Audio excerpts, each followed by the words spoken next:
going to be saved. They're going to be redeemed. Now, what I want to do is I want to get the book of Wisdom of Solomon. Okay. And when you look at the thumbnail of this video, you'll see I have a picture or a rendition of how the Bible describes Yahawashi to look. Not that we bow down and worship these, AI generated images, but he has a crown in his hand. And I used the image from one of Vocab Malone's thumbnail with his arm out, as if he's going to be receiving a crown. But Vocab Malone is an Edomite. You have no place in the inheritance of the Israelites. Okay, and I used that picture to be facetious, but I used it to bring out this very poignant point.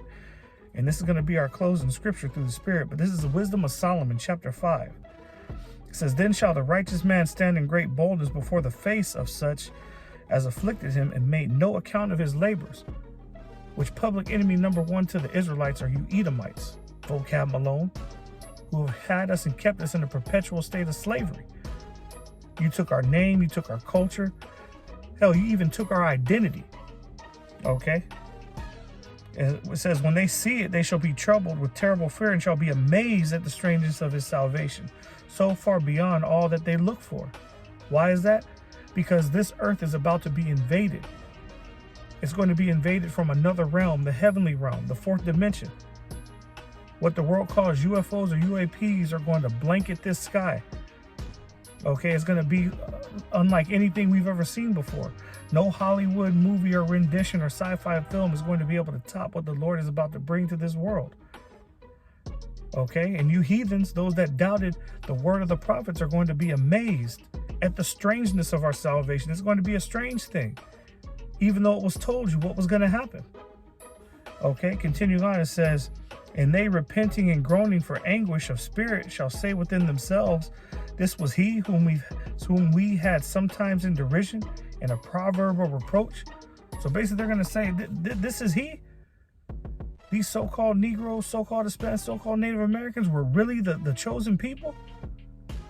Okay? We've been called every byword and proverb under the sun, except who we really are. Even with the prophets on the scene proclaiming our true identity, we're still being called Black Hebrew Israelites, even though you have whole camps, okay, of Israelites that look like so-called Negroes, but are actually Northern Kingdom brothers. And let's not forget here out in LA, Vocab, you jet set it damn near across to every state and every GMS camp across the globe except GMS Los Angeles. Why? Because we have an entire camp of Northern Kingdom brothers that will confound your very reproach against us. And what I mean by that is, what are you going to say about them claiming that they're Israelites? You like to say that it's a black thing, but what about them? They're not quote unquote black, but they're still proclaiming to be the people of Israel, of the 12 tribes, respectively. Okay, that group of Northern Kingdom brothers alone would confound your whole argument of what we preach and what we stand for. And we know that. And it's okay. Because the Lord is going to let these people know. And when I say these people, you and all your other doubters, apologetics, okay, scoffers, scorners, he is going to let the world know who he has been dealing with this entire time. Okay, and a lot of you aren't going to be surprised, but it's going to take a lot of you off guard. Catch a lot of you off guard that think you're doing this work in truth and sincerity. And that includes those who have woken up to the fact that they're Israelites. Okay. Continuing on, it says, "We fools accounted his life madness and his end to be without honor." You think that we're doing this because we're crazy, or we're trying to join ourselves onto something, or trying to make ourselves something that we're not? Okay. We've been out in these cities so much that we're damn near a landmark, to the point where people don't even regard us anymore. That's how long we've been out preaching this word.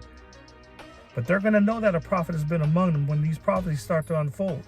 The Lord is going to bring it back into their remembrance. Okay, especially when that time of deliverance comes. Verse 5, "How is he numbered among the children of the Most High, and his lot is among the saints? Therefore have we erred from the way of truth, and the light of righteousness hath not shined unto us, and the sun of righteousness rose not upon us." Okay, so they're going to be confounded. When I say they, I mean you, Vocab, all your apologetic friends, you Christians and Catholics, and whatever denomination our people subscribe themselves onto. Okay, The Lord is going to make it known that the Hebrew Israelites, beginning with the apostles, elders, bishops on down at Great Millstone, who are the vanguard of this truth, have been teaching our people sincerely, okay, and truthfully the entire time. Okay? The Lord is going to make it known in due time.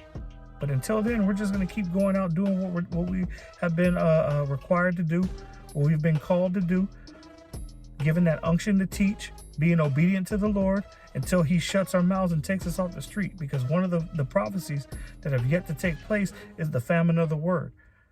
And whether Kamala gets in, who has open policies about censoring the internet, or whether Trump gets in, who's openly trying to ban TikTok, okay, and join all these internet platforms with Elon Musk, okay, whichever way it goes through the spirit, it's all for the purpose of Yahawashi Mashai, and prophecy is going to be fulfilled regardless. Okay, so with that, Lord willing, this lesson was edifying to the hopeful elect. I want to give all glory and honor to Yahweh, Bahashem, Yahawashi, Bahashem Rakakwadash. Double honors to the apostles and elders of Great Millstone who rule well, and peace and salutations to the hopeful elect who are continuing to fight and teach this thing of ours in truth and sincerity. This has been your brother Manatazak. Until the next lesson, Shalom.